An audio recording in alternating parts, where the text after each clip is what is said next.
Ladies and gentlemen, here to share the Israel experience in their own words, please welcome from colleges and universities across America, your Israel Experience alumni.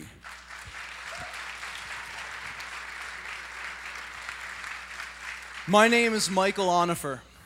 After living in Jerusalem and studying at Hebrew University's Rothberg International School, I joined the 2005 Israel Experience program.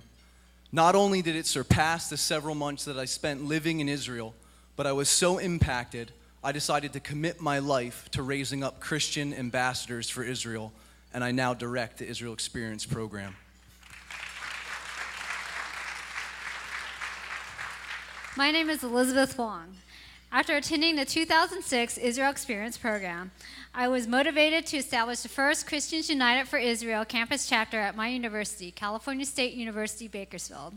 Today, I continue to work to rally support for Israel in the San Francisco Bay Area. The 2007 Israel Experience program opened the door to the White House, where Josh served as an editor of presidential correspondence and later worked as an assistant to John Ashcroft before entering law school. My name is Alicia Tabor. On the 2009 Israel Experience, I represented Every Nation Campus Ministries, which influences tens of thousands of students at universities across the country. Returning to the University of North Carolina at Chapel Hill, I continued my on-campus pro-Israel activism by coordinating the campus's first day of prayer for the peace of Jerusalem. Shamir served as the youngest European Union parliamentary assistant in Brussels. The 2008 Israel Experience program gave him the first-hand perspective and the strategic relationships in Israel to investigate how EU funds were being used for terrorism in Gaza and the West Bank. My name is Ashley Kyneth, and I was deeply impacted by the 2009 Israel Experience. I went back to my home university and my home church, which is one of the largest in New Jersey, and I hosted events raising awareness on current anti-Semitism and educated the Christian community about the Holocaust.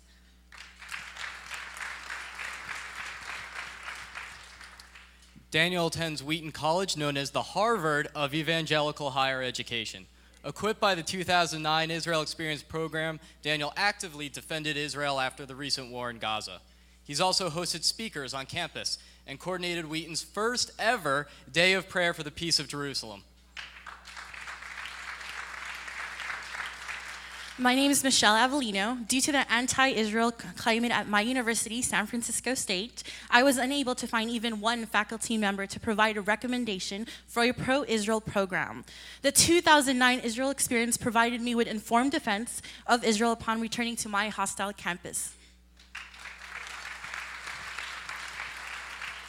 Awakened to the Jewish roots of his faith during the 2009 Israel Experience program, James returned to North Carolina Central University, a historically black college, where he immediately began recruiting students and hosted a Seder dinner for area pastors as well as faculty and the student body.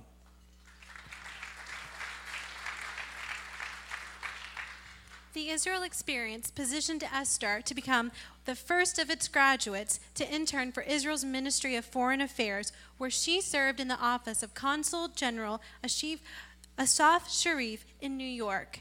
Esther is now entering the fellowship program for public policy at the John Jay Institute.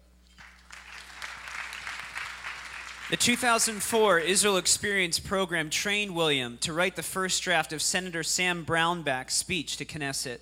William later served in Iraq with General Petraeus as a U.S. Army attorney. My name is Cornetta Lane. The Israel Experience program empowered me to serve as president of Students for Israel at Wayne State University in Detroit, Michigan, where I fought to end divestment campaign.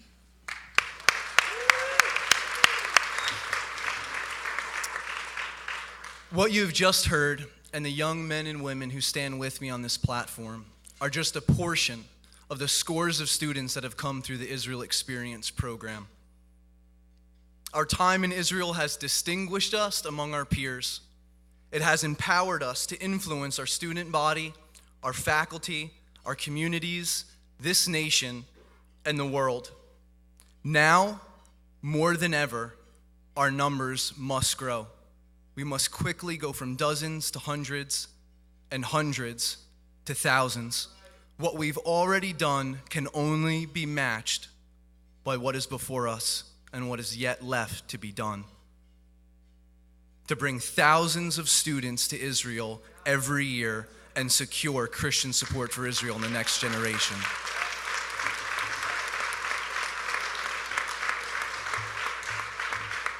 Let's give these students a big round of applause.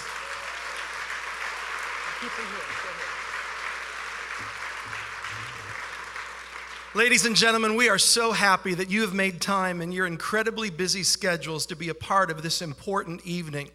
We're here for two primary reasons. Number one is to honor two extraordinary individuals, Mr. Erwin Hochberg and Dr. Pat Robertson, two patriarchs. Let's give them a huge round of applause.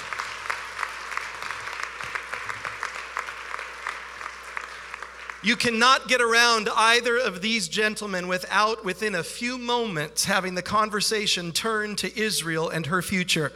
Being around Erwin and Dr. Robertson means that you're going to have your life impacted with a view for Israel. But there's a second reason that we're gathered here tonight, and that reason is standing right behind me. The second reason that we're gathering here tonight is we have come to destroy the myth of Israel's demographic disadvantage. Let me say that one more time. We're here to destroy the myth of Israel's demographic disadvantage. Why? Because we're here tonight to recognize that there are in the nations of the world upwards of 600 million Bible-believing evangelical Christians who are raising our voice saying, for Zion's sake, we will not be silent. For Jerusalem's sake, we will not be still.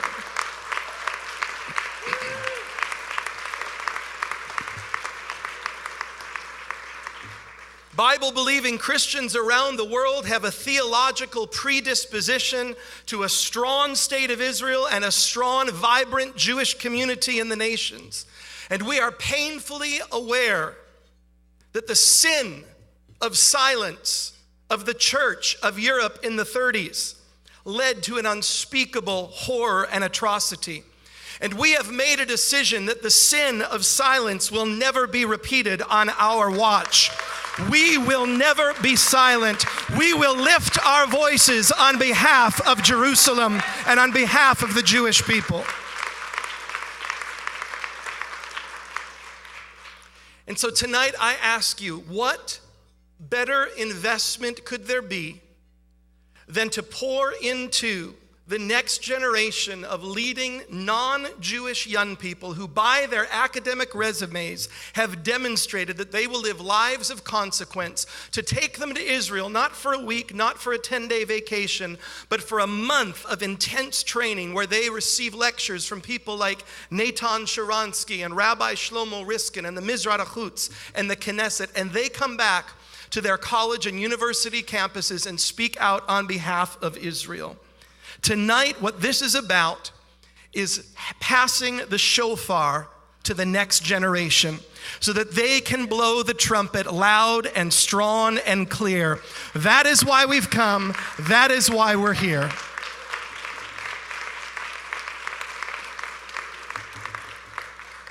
We want to thank you for being here. We want to thank those of you who have already been supporters of this program, and your giving has permanently changed the life of these young people.